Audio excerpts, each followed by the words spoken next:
The summer break is finally over. It is race week again, and it is time for the Dutch Grand Prix. So this week we are going to go racing around Zandvoort, and it's not just a normal weekend, it is a sprint weekend. Yeah, I don't know why the hell Zandvoort was chosen to be a sprint weekend. It's not really the type of track for overtakes, I think. And some people might say, oh, but 2023 was the most overtakes in a race ever. Shut up. That was a rain race. Rain races don't count. Like, they always are more exciting than they really should be, if we're being fair. And it's like, it's the final race around the circuit, because next year it won't be on the calendar anymore. And like, why are we trying to really make this into something that I'm not sure how to feel about? Because on the one hand, I am looking forward to it, especially because I am going to the circuit this weekend, which means, by the way, no watch-along. People might have been looking forward to watch-alongs. Yeah, there will be none of them. And that is simply because I am not able to record it from there, I think. No watch-alongs. I will be back from Monza with those if you're waiting for that. But for this weekend, yeah, I'll be there. And I will say, for the first time in a very, very long time, I have not been this excited to be rained on during the weekend, because I hate to predict it, but according to the weather prediction, as the day of recording right now, which is the 17th of August, there is rain predicted for Friday and Saturday. And I don't know what to make of that. I really don't, because throughout this year, we've had several races where there was rain predicted, and by the time that the race came around, none of it. Or any of the competitive sessions, really. Like, any of the competitive sessions this year have been dry. Even though, McLaren tried to do a wet weather tire in Canada, and I still don't know why they did that.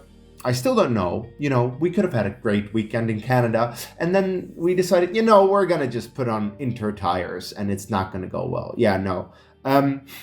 We'll see if the rain comes in, and I am going to make predictions based on rain, which is ballsy, I know. I don't know if this is going to age well or like milk. We'll see about that next week. We'll see about that during the weekend, of course. So, my predictions. We start off on Friday, because sprint qualifying is on Friday. So, the sprint qualifying is looking like it could be dry. And by the way, the one and only practice session on Friday is also very much up in the air, because there is a chance of rain during the practice session. It could rain, it could stay dry, it could be very much affected, and that's why, rain can really cause some chaos this weekend. If already on Friday the preparation for the teams and drivers is not going to be optimal, then we are in for a very chaotic weekend. And that's why pretty much all of these predictions, take them with a grain of salt. These are very much based on vibes. For the sprint qualifying, I am thinking Lando Norris will get pole. And I don't like predicting my team to do well, but it looks like we have a good car again after Hungary. Look, Lando won the race in Hungary. He is the one with the momentum going into this weekend. And the thing is that Lando has gone well around Zandvoort for several years now. He won in 2024 quite comfortably, and last year he would have been second if his car hadn't broken down. So I think he likes the circuit. I think regardless of like potential weather conditions, Lando is good with that. And we have a good car. Zandvoort in that regard looks a lot like the Hungaroring in terms of the characteristics, like high downforce, a lot of corners, and I think that will suit the McLaren well, and that's why I'm predicting him to get a pole. However, it is still Zandvoort. It is still the Dutch Grand Prix. Max has been good around this circuit for years now. We know that he likes the circuit, and the Red Bull is not that bad of a car, so I think he will qualify in second. And in terms of third, this is very much a coin toss between the two Mercedes for me, but I think George will put it there, because again, it is with the rain in mind, with potential weird conditions, that George will just have a little bit more experience handling his car, I think. Again, I'm not saying that Kimi is bad in the rain. He has actually had a good track record in the rain in Formula 2 as well. But just because on vibes alone, I'm saying that George will be third for sprint qualifying. Now, some people might scream at me for not putting a Ferrari in the top three, and I can definitely see one or both Ferraris getting into that top three come Friday with sprint qualifying. But again, this is very unpredictable in terms of the weekend. So this is what I'm going with. And yeah, as far as the sprint, as far as Saturday is concerned, look, there's a very, very good chance of rain, and it's around Zandvoort. I think there's only one possibility here. Look, is it any surprise that I'm going to say that Max is going to win the sprint? We had the same scenario back in 2024 when Lando was on pole ahead of Max, but Max took the lead into turn 1 because he had a better start. I have the feeling that Lando, in general, is just not the best starting from pole in races. He has had a lot of times where he was passed by Max actually into turn 1. And in case of the sprint, like, Max only has to hold on to that. And if there's a bit of rain, I think he'll be good enough to hold Lando off.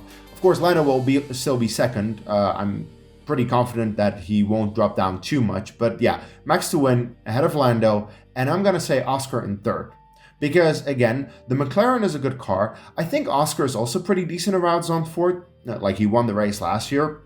And Oscar also has, like, good starts in him. If he has a good start, even if he starts as low as, like, P5 or 6, he will be able to get a good jump at the start to make sure that he gains a couple of places, and then I think he will finish in third place. Again, this is very much based on potential rain, potential weird conditions, no idea what will happen. So that's what I'm going with for my top 3 for the sprint. And then we have the main qualifying on Saturday. And again, just, well, I don't know what to make of this. It's potential rain, maybe not, I don't know. So it is going to be very close, I think, between the top 4 teams and all 8 drivers of the top 4 teams. So the 3 that I'm picking for my top 3 in qualifying on Saturday are Max, Lando, and Lewis. But it could be the Mercedes in there, it could be Leclerc, it could be Hadjar. Let's all remember the fact that Hadjar got a podium last year in a Racing Bulls car. So Hadjar also likes the track, I think. In that regard, it is extremely unpredictable. It could be any of them in there. So this is the top 3 that I'm going with for qualifying. But again, it's just vibes and weird predictions. Like, let's just throw some shit out there and see if it sticks. We'll figure that out next week, right? When I come back to these predictions. You know what the funny thing is? The Sunday race seems to be the easiest to predict out of all of them because there's no rain predicted for Sunday. And also because it's the full race distance. Like, suddenly car performance and strategy comes into play. So for the winner for the main race on Sunday, I'm predicting Lando Norris. Yes. Didn't see that coming, did you? Yeah, I am predicting Lando to win the main race on Sunday because all of a sudden when Lando is starting in second place right behind Max, but with a faster McLaren than that Red Bull, I think that Lando will just have the better car compared to Max. And Lando also has excellent race pace throughout a race. That is what we saw in Hungary, and the way that he was able to drive off into the distance, like, he doesn't even need to be ahead of Max to make sure that he'll get ahead at some point during the race, because strategy will probably come into play as well. And that's why I think that Lando will pretty comfortably win the race if it's dry. Of course, could it rain on Sunday? As of right now, the prediction is no. But if that prediction changes, then all of this is out the window, of course. Either way, I'm not just saying Lando first. I'm also predicting Oscar third again. So we're going with 2 McLaren podiums in the sprint and the race. I hate predicting this. I really do. I have the feeling that I'm just going to jinx us, but it could also pay out. And I very much just have the feeling that McLaren is the fastest car right now. Still, Kimi will be in second. That is what I'm saying, because I do think Kimi will somehow find a way to score good points this Sunday. That is what he has always done throughout this entire season, despite, bad starts, bad qualifyings, all that kind of stuff. Kimi will find a way to make his way through to the podium on race day if his car doesn't break down. But I think he will be okay. So yeah, Kimi in second. To split the McLarens, actually. But yeah, 2 McLaren podiums. I'm not confident about any of this. This is very much based on vibes, on the unpredictable nature of this weekend. But in that regard, it's going to be a fun weekend, I think. But let's also look at what is going to happen behind the top 4 teams, because already I think the top 4 teams are going to have a very exciting battle towards the front during all the competitive sessions in that regard. And then we have the midfield, which is still a big question mark of like, what is going to happen this week? Because most people would probably say, oh, but Racing Bulls has the fastest car behind the top 4 teams. Well, I'm not so sure about that, because we've also seen in recent races that Audi has made good progress. Whenever the Audi doesn't break down, both Bortoleto and Hulkenberg have been up there fighting for points, and they have been able to challenge that Racing Bulls car. So I think that Audi and Racing Bulls could, go for a little bit of a scrap, but I think another team will join the fray this weekend, and this is one of the craziest predictions that I've done, but Aston Martin will score a point.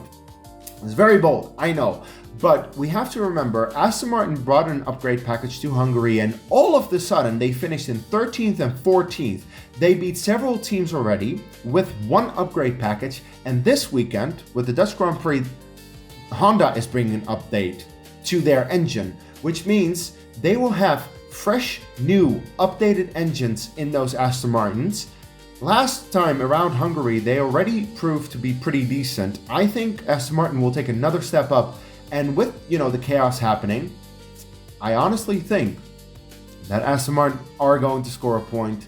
Probably Alonso, because Alonso has been good around Zandvoort before. He has got a podium a couple of years ago. So in that regard, I think Alonso will probably score the point for Aston Martin, and I will not be surprised if all of a sudden we see Aston scrap with Audi and Racing Bulls for points.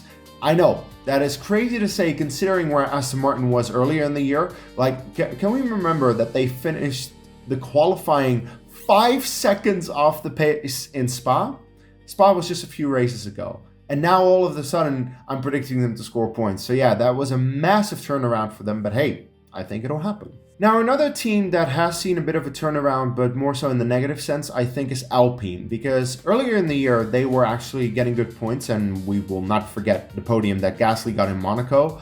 But I think Alpine has been taking steps backwards. They have not really brought a lot of upgrades. And I have the feeling that Alpine is going to struggle to get out of Q1 even this weekend. So I don't really think that Gasly or Colapinto are necessarily bad drivers. I just think that Alpine is very much in a backward trajectory in contrast to Aston Martin. And then also on a bit of a backward trajectory is Cadillac. Cadillac now seems to be comfortably the slowest car on the grid.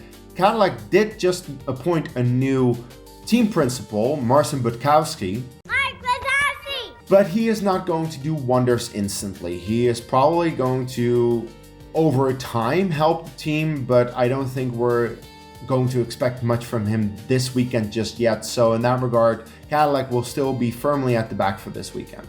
Now, those were quite a lot of predictions, and I have absolutely no idea if these are any good or not, because I have the feeling this could be an extremely unpredictable weekend. I can only say I am excited for it. As someone who is going to the Grand Prix, as a McLaren fan with seemingly having the best car, I really don't know about that, but I think we do, so that would be cool if we can do well. We'll see about that. But either way, I'm looking forward to it, and I wonder, what are your predictions? What do you think about the Dutch Grand Prix? Please let me know in the comments below. Leave a like on the video if you did, and subscribe to the channel for more Formula 1, 2, and 3 content. And until the next time, take care.